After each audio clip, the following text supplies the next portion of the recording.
welcome to another episode of Play Cool Songs. Thanks for joining me today. We're going to have a look at a Dr. John track today called Right Place, Wrong Time, which is one of my favorites of his. And I just fell into it practicing today, and just got me thinking about, the 1 to 4 progression and the art of the 8-bar solo, which is something I just wanted to share some thoughts about today with you. So the original recording is in E flat minor. So your chords there would be, really E flat minor to A flat 7. But I do it in the key of D minor because that's, for vocal range reasons with our lead singer. So I'm just going to demonstrate everything today in D minor. So going through the song to start with, there's a cool clavichord kind of riff which comes in at the start, and so underneath those sort of ideas I would just play some kind of vibe. Okay, so I'm just kind of hitting a whole bar of that with a bit of verb and delay, and that's really just kind of supporting that riff which is happening, which is kind of the main focus there. Another thing that I do in that section is kind of play around with these movable chords.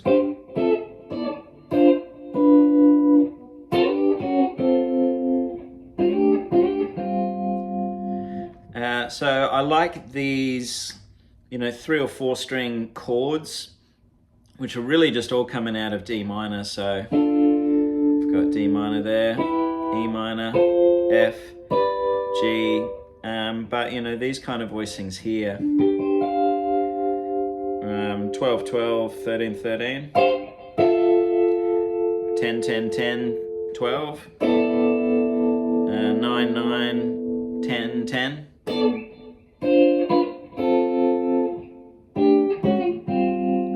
All of these ideas are something which I would, use to just create a bit of interest underneath that chord progression for as long as our intro might go for. So they're kind of cool and worth checking out and exploring a bit for yourself.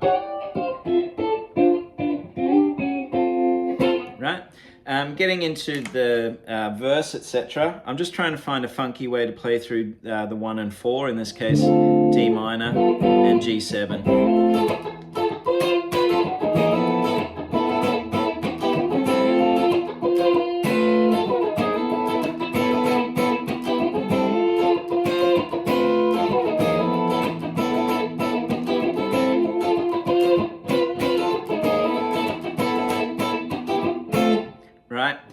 So might not be exactly like the original recording, but it never is when we're playing our version of it. So I might just take like an impression of what's on that recording and then find my own way through it. So if you're after note for note transcriptions, it's probably not the YouTube channel for you. This is more coming from my own performance experience and just sharing some of these ideas with you that you could apply in a broader context really. So I've got my D minor 7 here. I'm just reaching out with my pinky and hitting the C natural on the top E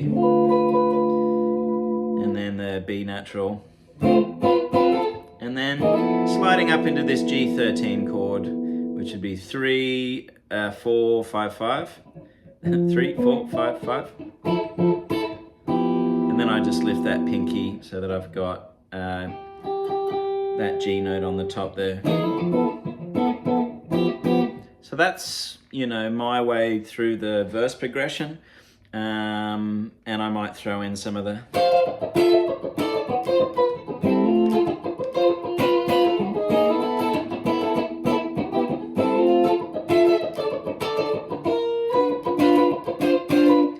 and just kind of find some ways to play through, those 2 chords. And that's worth exploring because that stuff is really the bread and butter of the, the gigging rhythm guitarist, which is probably 90% of what I do. I'll play 3 sets, and most of that's just going to be playing chords and just holding it down.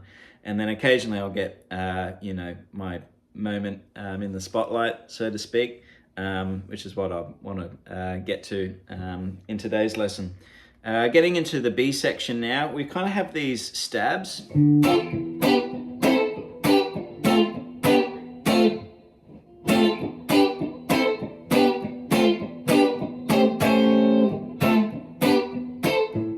So I'm just playing within the D minor, and you'll hear that it's sort of like a D minor to E minor to F to E minor kind of thing with a break. And in that break I might do something weird.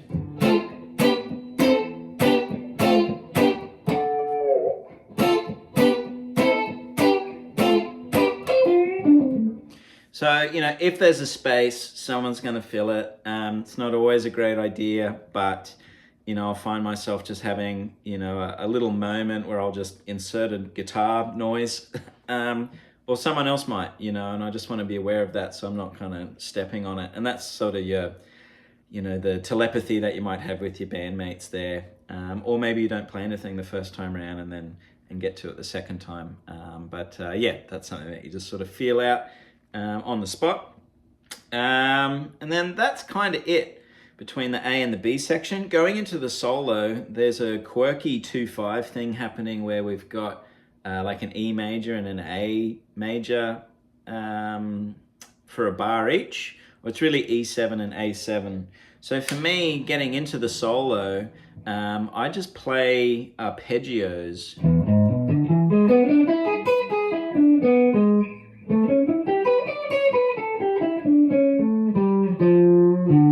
And then to the D minor.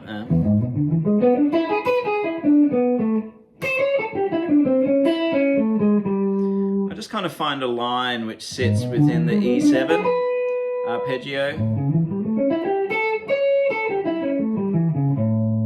Right, and that's just kind of how I've found myself doing it over the last few years that we've played this tune.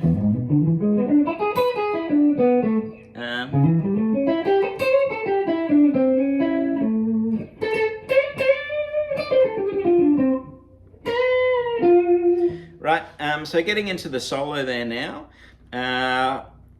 The art of the 8-bar solo is something which I've talked about with a lot of my students, because I think it's, you know, when we're playing pop rock songs in sort of the corporate band context, you know, the wedding band ensembles, you know, it's really 8 bars that you get because people just want to, you know, launch back into the chorus and have a good time singing along to that. So, but, you know, they need to bear with us because I'm going to play, you know, 98% of the song on chords just so I can have my little 2% of guitar solo time somewhere along the line.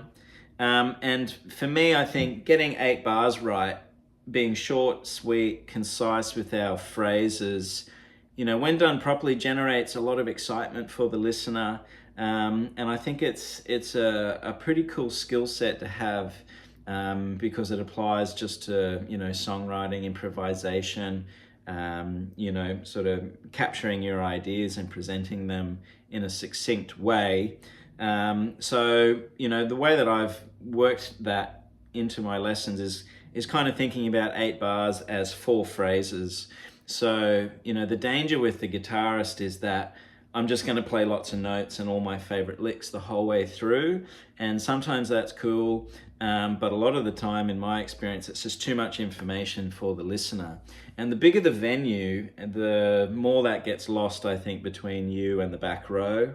And when you kind of look at the Lukather Gilmore philosophy, and he talks about this in his book over there, The Gospel According to Luke. Steve Lukather is talking about, you know, playing within a stadium context and just having lots of long notes, being a lot more powerful than, you know, just kind of flurries of notes, which, you know, you can contrast and use them as well. But I think, you know, for the most part, you sort of need to ease into it. Anyway, thinking about 4 phrases, the chord progression for this solo is still that D minor to G7. So I'm trying to hit a bit of that as well within what I'm doing. I'll just go to a lead tone without trying to blow you away there. So, you know, I tend to start with kind of a big bend, or some kind of pitchy string technique. So that kind of idea. And then really just trying to land within, you know, maybe the third or the seventh of that G. This is why your arpeggios are important. So I'm kind of thinking about landing on one of those notes there, just to, you know, punctuate nicely what it is that I'm doing. So phrase one for me is usually some kind of like eccentric bend.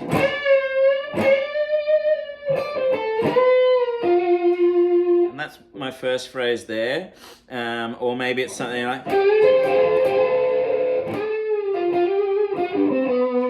something like that.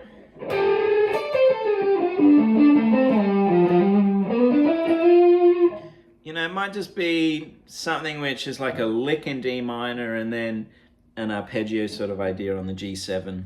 However you want to think about it is how you should practice it probably. But just to give you a bit of an overarching structure, I would probably try and do an attention grabbing lick. That's where I'm going today. And then I sort of want to answer that.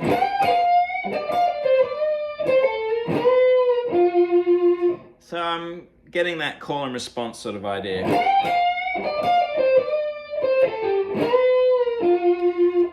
And I'm kind of liking that lick where I'm moving up to the you know, 12th fret note, which is the third of the G7. I'm kind of getting there from that 11th fret note.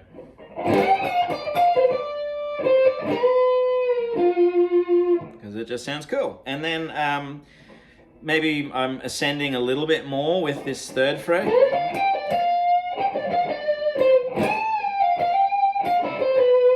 And again, landing on that third there. And then ascending even further for this fourth phrase.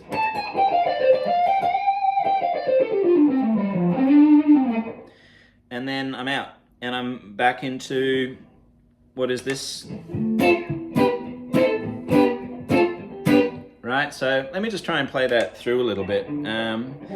So we've done this.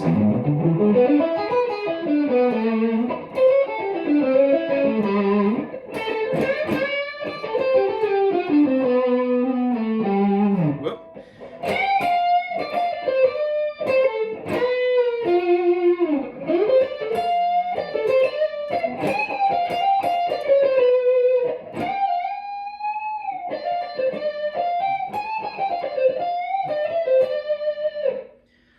So that's just how it came out in the moment then.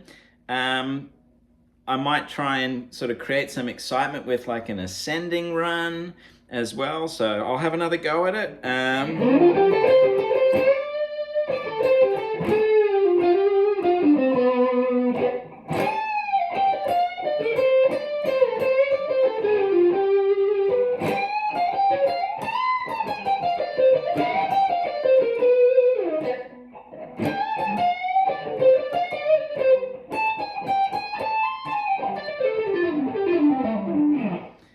And then maybe a flashy thing to kind of end it.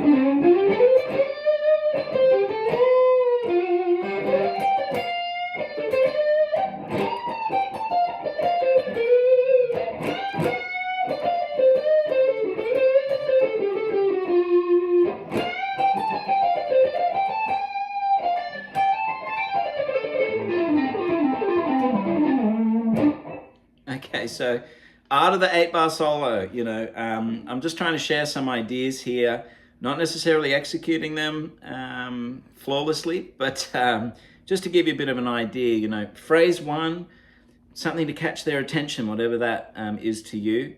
Phrase two, I'm responding to phrase one. Phrase three, I'm taking it up in pitch to create a little bit more exciting and give it excitement, give us that forward momentum. And then my final phrase is what I'm going to leave them with, and I might think of something a little flashy there to do.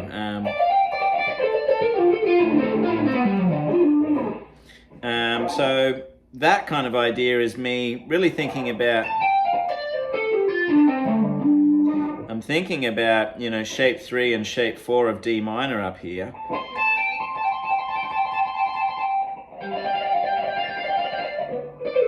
And finding a sequence through that.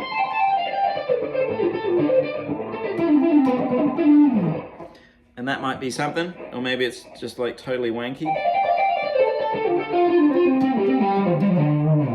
But it's, you know, whatever you're feeling in the moment, you know, you want to be prepared so that it just comes out. And, you know, I think a lot of it as well is about how you generate energy and give that to the listener as well. So something like that. Yeah, it's interesting. It gives you a bit of an overarching blueprint for your solo. And I think you're kind of balancing out, you know, attention-grabbing licks just with short and sweet musical information, and just trying to land on notes which are part of the chord progression as well. So have a think about that. It's something that you might practice with the looper pedal. I will get a looper pedal as well for my channel here. I can do it in the fractal, I just haven't sat down with it yet. But yeah, if you have any questions, let me know. It's something that's kind of worth exploring, I think, especially for the gigging musician, and just trying to, you know, create the best 8-bar solo that we can in the moment, because that's so much of what we do, you know, playing pop rock repertoire. And a lot of it is the rhythm guitar stuff, but then you will just get that moment to shine, and you want to be ready. You want to have your chops together, and yeah, and just think about the way that you can make the most of that that 8-bar opportunity. So all the best with it, and I'll catch up with you again next time. See ya.